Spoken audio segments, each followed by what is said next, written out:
Guido Bayro Orellana es presidente del directorio de la Caja Cusco, está en Lima, justamente porque la Caja Cusco va a tener que cerrar operaciones en varios lugares de nuestro país, con lo que significa no solo un problema, por supuesto, para ellos, para el sistema financiero, sino sobre todo para todas las personas que viven de los créditos y que necesitan seguir trabajando. Señor Bayro, ¿cómo está? Gracias por acompañarnos. Muchísimas gracias, señora Patricia. Es un agrado estar en su canal para informar lo que sucede en el sur del Perú. Nos interesa mucho además escuchar la voz de quienes vienen del sur del Perú, ¿no es cierto? Creo que Lima se tiene que cerrar un poco la boca, callar un rato y escuchar a personas de distintos lugares, de distintas posturas que vienen del sur del Perú. Le pregunto, la situación de la Caja Cusco en este momento, específicamente de la Caja Cusco. Bueno, las 16 agencias que en la zona de Puno están cerradas por seguridad. Para nosotros es importante proteger a nuestros trabajadores. Por supuesto. Indudablemente que hemos avanzado muchísimo en la línea tecnológica, se puede hacer parte del trabajo de esa manera, pero el incendio de nuestra agencia en Ilave nos ha dejado golpeados, porque nuestro rubro de atención es cabalmente a las clases más necesitadas, al emprendedor, al innovador, al creativo, que hacen negocios todos los días, ¿no? Y esto desarticula mucho el proceso económico del sur, ¿no? La violencia que está suscitando, primero ha sido en las mineras, hace por lo menos un año, en el turismo, que se estaba recuperando bastante bien hasta septiembre, octubre, por los temas de la pandemia, y ahora el tema del financiamiento al microcrédito, porque en zonas como el Cusco y Puno no existen grandes empresas que hacen grandes préstamos bancarios, sino es el movimiento de las microfinancieras.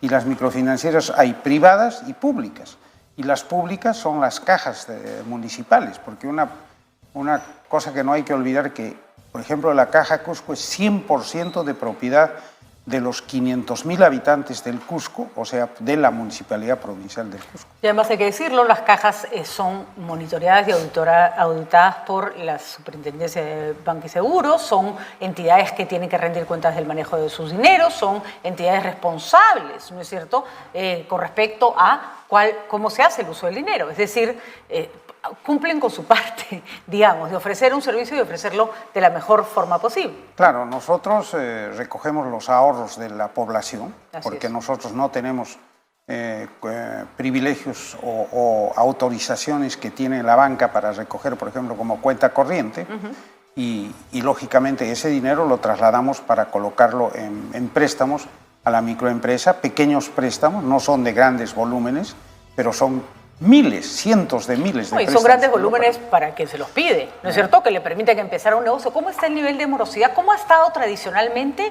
Porque me imagino que no hay forma de que una persona que acostumbraba a ir a pagar su crédito a una sucursal pueda necesariamente recurrir a un sistema de pago en línea si no está acostumbrada. Es decir, hay desde no tengo dinero hasta cuestiones prácticas, ¿no? Bueno, en general el dato que le tengo es del total de la caja, que tenemos 17 regiones y agencias casi en todo el Perú. Al mes de agosto estábamos con 3.8, 3.3, que era el récord de cajas municipales en la mora más baja. Pero con la violencia de noviembre-diciembre hemos caído a 4.8 al cerrar el año, y ahora en enero seguramente estaremos sobre 5.8, 5.5, porque nos jala esta situación de parálisis. Muchas de estas marchas que están sucediendo en Cusco, en Arequipa, que han habido en Tacna, también nos obliga, y en Puerto Maldonado también, nos obliga en determinados horarios y a veces días completos a paralizar las operaciones, ¿no? ¿Pone en riesgo la solvencia de la caja esta situación? Ojo, una caja puede quebrar por malos manejos o puede quebrar por coyunturas, ¿no es cierto? Mire, nosotros de repente con una decisión inteligente o de previsora hace 3 a 4 años hemos comenzado a crecer hacia el norte y hacia las selvas norte. De acuerdo. Y a la zona central del Perú para diversificar nuestros ingresos. Lógicamente, el sur es un territorio muy duro para hacer negocios y ya hay mucha competencia y no nos está yendo, diré excelente, pero nos está yendo bien en estas nuevas inversiones en el norte. y lógicamente esto nos prevé hacer un equilibrio del resultado, ¿no? No es que sea una cuestión alarmante como para decir que uno va a quebrar. El ciudadano que tenga la seguridad que lo más seguro que tiene son sus ahorros en una caja, y eso es lo más importante. La consecuencia inmediata, digamos, pues yo estoy segura que tienen la solvencia necesaria y además la estrategia para poder paliar esta crisis, pero me imagino que la consecuencia inmediata es: no pueden dar más préstamos, ¿no es cierto? No pueden ampliar su caja, no pueden ampliar su cartera o no pueden aumentar intereses, es decir, van a tener que ajustar por alguna parte, ¿no? Bueno, es como, yo creo que el momento que estamos viviendo es más grave que el COVID, porque cuando apareció el COVID de un día para otro, cerramos agencias y comenzamos a caminar hacia el mundo digital. Y lógicamente, conforme apareció la primera, segunda vacuna, la cosa iba mejorando, entre comillas, bueno, y tuvimos que tomar decisiones históricas, ¿no? Como incluso el que estaba encargado del alcalde, el doctor Valderrama, participó y hizo un anuncio de que dimos 2 meses de gracia, ¿no? O sea, no cobramos intereses, ¿no? Recuerdo perfectamente. Que incluso mereció algunas observaciones, incluso de la SBS, pero parece que organismos del gobierno central no interpretan los momentos difíciles en el territorio del interior del país, ¿no? Y ahí sí me gusta recoger la frase que usted acaba de señalar, y es que claramente estamos ante una marcha, ante unas protestas desbordadas que ya cobraron muchísimas vidas, que además están paralizando la economía completa del país. Su mirada desde el Cusco, conforme a cómo se ha dado esta relación que parece cada vez más complicada entre Lima y regiones.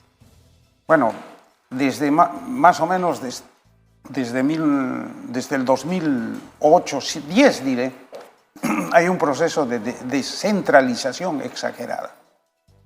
Todas las grandes decisiones, y medianas incluso, se toman en Lima.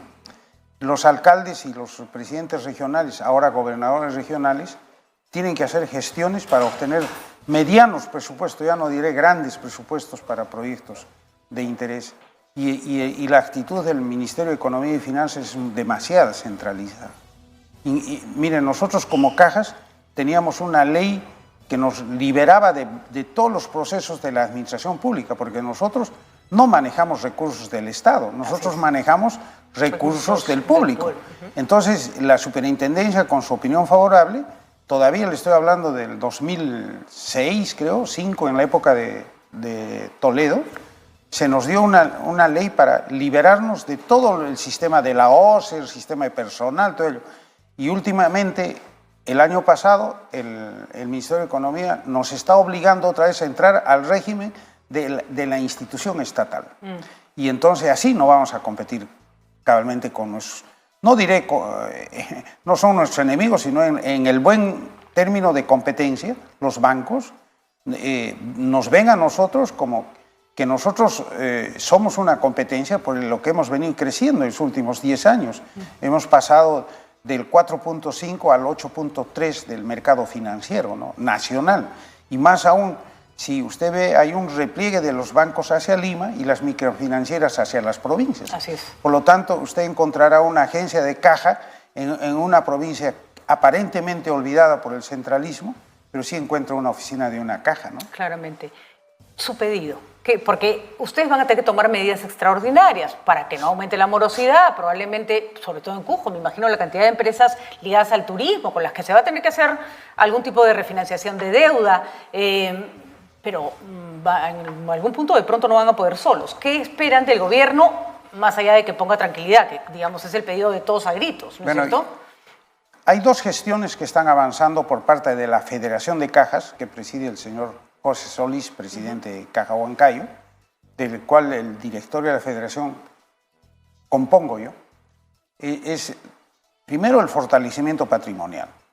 El fortalecimiento patrimonial es muy importante porque después del COVID y esta violencia estamos siendo golpeados con riesgo y requerimos de recursos extraordinarios, como se lo dieron a la Caja Metropolitana muchas veces, al Banco Agrario, a otros bancos del Estado, directamente Tesoro Público, cuando estuvieron en crisis. Nosotros ni siquiera estamos todavía en crisis, pero no esperemos estar en crisis. Y requerimos un fortalecimiento patrimonial que le den fondos a nuestras municipalidades para que ellos a su vez nos hagan aportes de capital. Así es, para poder justamente mejorar las condiciones de quienes van a estar en problemas de pagar, claro, ¿no es cierto? Por supuesto, y lógicamente nosotros trabajaremos con mucha más incidencia en esos sectores sociales.